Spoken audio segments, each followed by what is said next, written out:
Get out there and turn something. Hey guys, hi. This just came in from Katerk's. And you know I'm a little skeptical of free tools as usual, but I thought I'd give this one a look over. It's a rotary tool, and for right now I'm just going to give you my impressions. You know, we'll go walk through first, you know, just impressions, packaging, build quality, you know, what they claim, and then I'm going to take it out and put it through its tests. You know, we'll run it through a full bench test here to make sure that it's earned an opinion one way or another. Right now, it's just a free tool in the rotary class, kind of like a Dremel. So, you know, Dremel's kind of the name, and they have the quality. So it comes pretty nicely packaged, it looks like, in my opinion, kind of what you'd expect.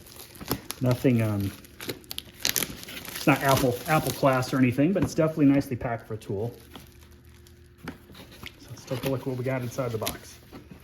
So this one's called the KRT R160 Ace, 3500. So it's the same RPM you see with the, that's what the case looks like.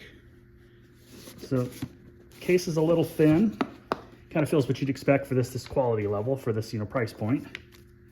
It's got your regular user manual and rotary tool. Oh, it's got a pretty good heft to it. It's interesting. Okay.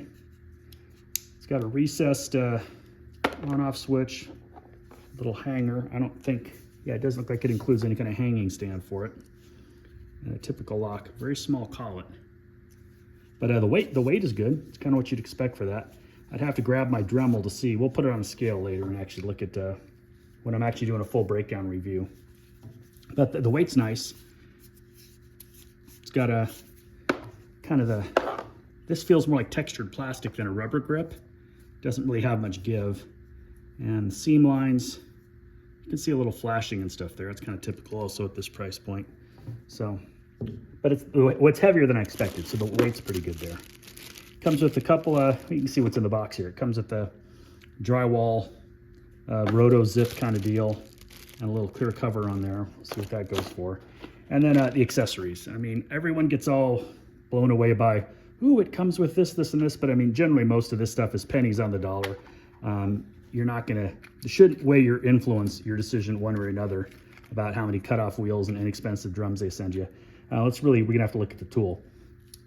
But there's no organization for all the accessories. Let me see if I can find a way to just dump out. I see an extra collet there, but I want to look at the bits. Not really interested in the polishing and drums and sanding discs. That's all, you know, that's penny stuff that generally doesn't do much.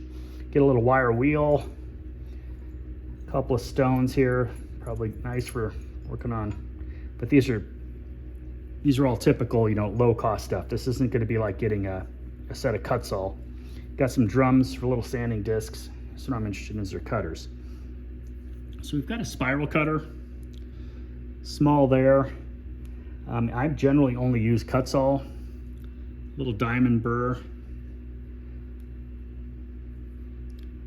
little flat tip. I don't know exactly, maybe a little detailer. We'll have to see what they claim that is. Here's your top for your sanding discs and cutoff wheels. Got a little spiral, almost looks like an end mill of some kind. Single drill bit, bunch of other little detailed diamond burr type stuff. Another mandrel for your drill stuff. There's a little fine point diamond tool there. So that's interesting. Triangle, oh, you got 2 drill bits. Okay, so that kind of gives you an idea of what actually comes in the box.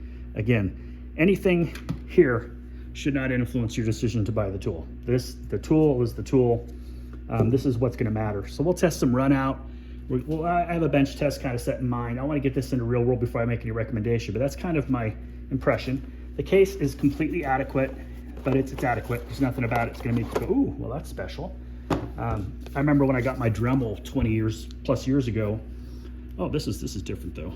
So here you've got a much larger machined unit here to go in to the collet for the flex pen that they have. And this seems to be a little, it's a little more bendy, and the shape is definitely, boy, I wish that was a hard plastic, soft rubber instead of a hard plastic. It'd be a little easier on your hand, I think.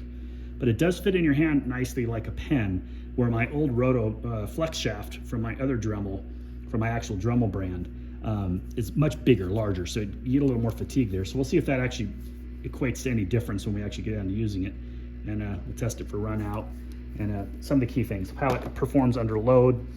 And for now though, that's what came in the box. Their claim is a 160 watt tool. They do claim that this is an industrial grade tool. It's got precision engineering. They claim some patents. I didn't find anything online, but you know, a lot of these tools are made in OEM factories overseas, so the Katerk's brand may not have any association with the actual patent itself. When you go through the tool, on the tool, I don't see it have any patent numbers. It does have a ETL US listing, and your typical made in China, tells you to wear safety goggles and yeah, blah, blah, blah. All the normal stuff there. I'm looking, here's your wheel for speed, and it's just integrated out in increments from 1 to 6, ending at max. So there's seven steps. Feels like it's an actual variable speed. There's not individual hard indexes until you get to max. So 8,000, they claim 8,000 to 35,000 RPM, so we'll check that out, see if that's accurate. But so far, that's what's in the box, and I'm gonna get it out to the shop, run it through its paces, and see if it does what it claims. It's really easy to print specs, but I mean, anyone can print specs, that's free. Let's see how the tool performs. Get out there and turn something.